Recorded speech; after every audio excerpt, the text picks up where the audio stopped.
जगतसिंहपुर जिल्लार युवा उद्योगी अमीय कुमार महापात्र मुख्यमंत्री कृषि उद्योग योजना रे प्रोत्साहन पाई प्रतिष्ठा करिसेंती एक डायरी फार्म।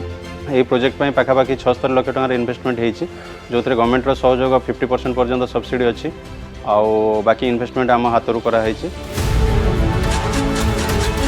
अमीयंक फार्म रे रहिछंती 80 रु अधिक उन्नत किसमर गाई।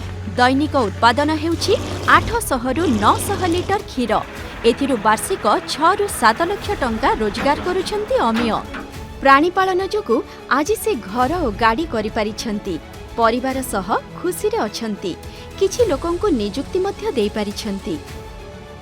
हमर एई प्रोजेक्ट करिया पई मत्स्य और प्राणी संपद विभाग तरफ बहुत गुडे सहयोग हमकु मिलिछि जोथि आम आमर बिजनेस को ग्रो करि पारिछु। एम्प्लॉयमेंट जनरेट करिक लोकंकु किछि एम्प्लॉयमेंट देइछु।